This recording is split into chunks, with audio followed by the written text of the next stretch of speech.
Welcome back to my coastal kitchen. Today we are going to bake one of my favorite childhood cookies. These molasses cookies are sometimes known as Fat Archies or lumberjack cookies, but I have always thought of them as Nan's molasses cookies because my sweet grandmother always seemed to have a stash of these treats waiting for us in her kitchen when we visited. These cookies are soft and squishy with a crackly sugar coating. The deep, rich flavors of molasses, cinnamon, ginger, and cloves are a delicious and comforting taste of home. Let's bake a batch together, shall we?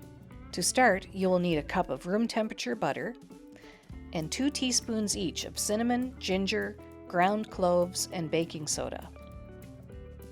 You will also need a large egg and a cup of dark molasses.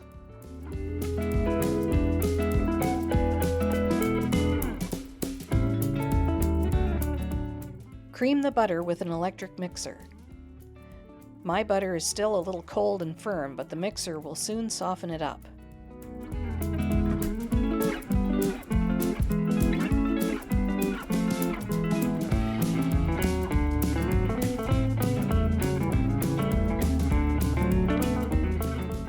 Next, we will add a cup of white granulated sugar to the butter, and we'll cream this mixture together until light and fluffy.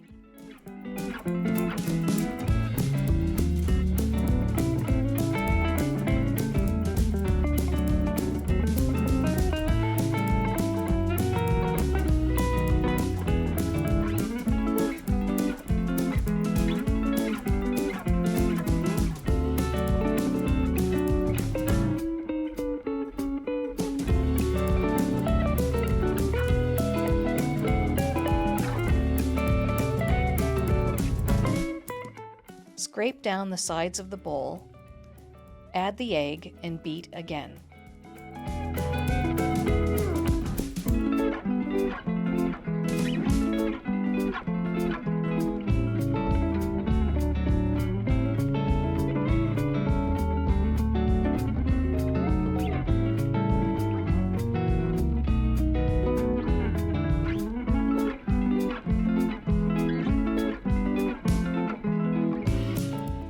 Now it's time to pour in the molasses and beat this again.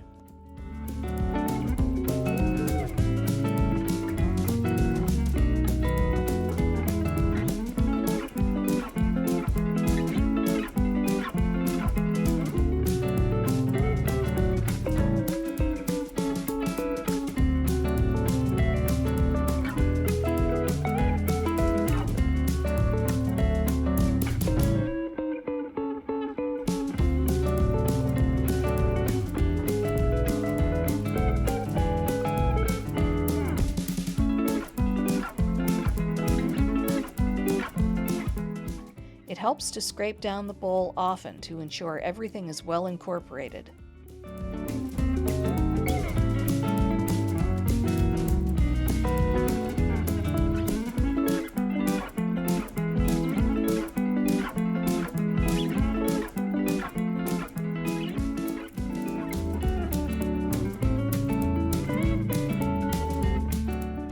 Next up are the dry ingredients.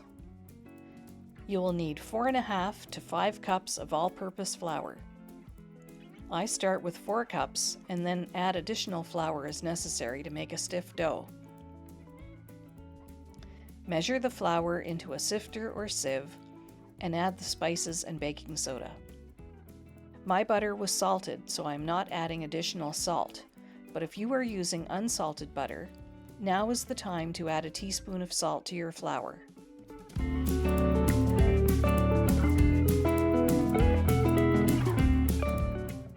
I should mention that I will put all the ingredients and their measurements in the description below, so you don't have to write all of this down.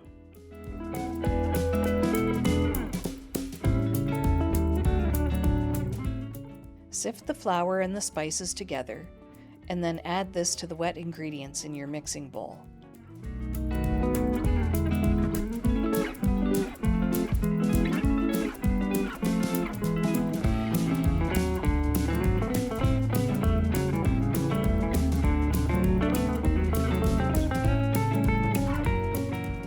Slowly mix together at low speed so the flour doesn't fly everywhere. It helps to pulse the machine off and on a few times just to get this started.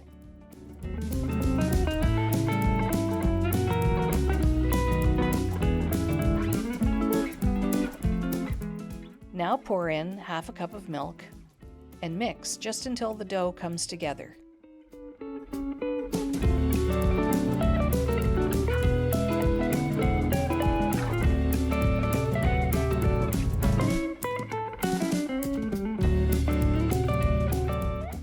At this point, have a look at the dough and see if it needs more flour. Mine appears a tad wet, so I'm going to mix in just a half cup more of all-purpose flour.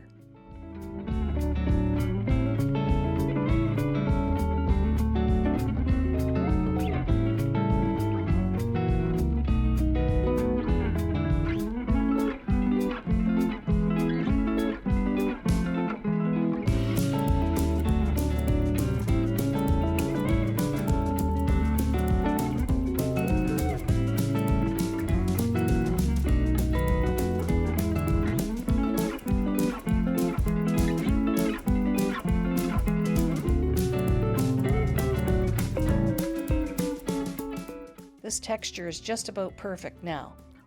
It's a stiff, dense dough.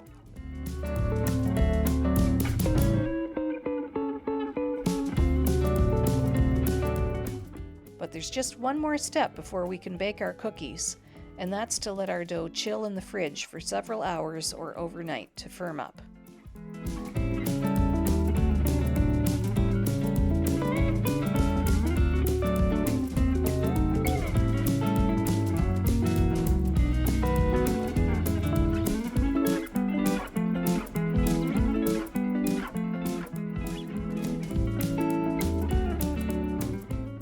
Okay, now it's the next day, and it's time to bake our cookies.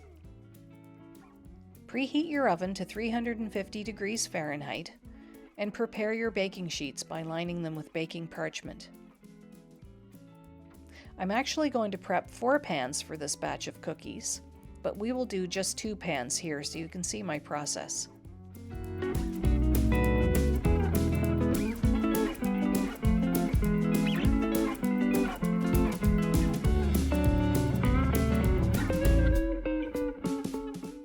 Now measure out a 1/4 cup of white sugar into a small bowl. We're going to use this to roll our cookies in.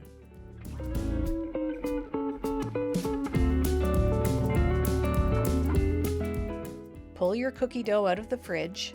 It will be quite firm if you chilled it overnight, but slightly softer if you only chilled it for a few hours. I like using these little cookie dough / ice cream scoopers to portion out my cookie dough. It usually makes dough very easy to scoop out into balls of equal size, but you'll see in a minute that my cookie dough is just a little too cold and stiff at the moment, so I'm going old school and just using a couple of tablespoons.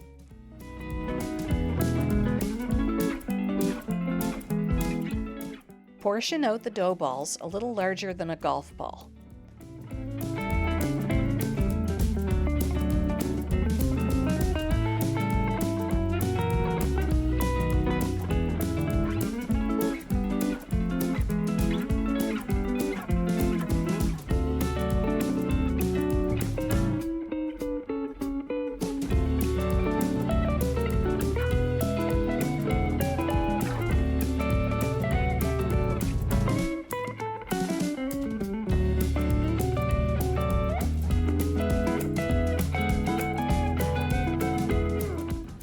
Roll each ball of dough in sugar and place them on your prepared baking sheets, giving the cookies plenty of room to spread in the oven as they bake.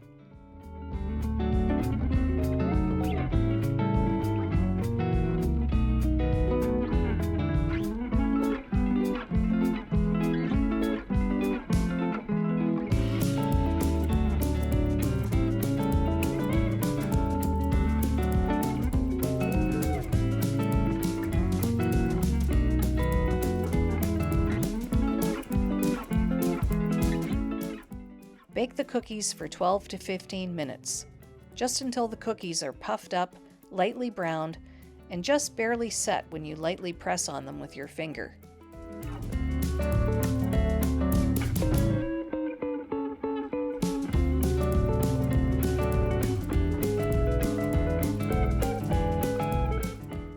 actually start checking on these cookies at the 10-minute mark. They're the sort of cookie that will firm up as they cool, and you definitely don't want to overbake them or they won't have their delectable squidgy moist centers.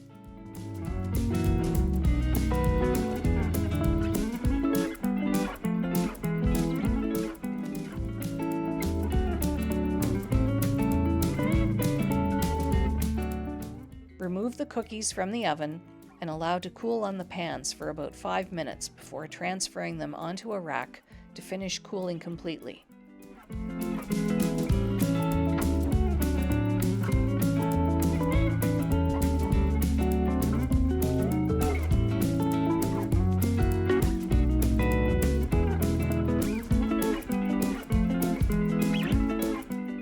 While this round of cookies is cooling, slide your other prepared pans of cookie dough into the oven and continue baking the rest of the batch.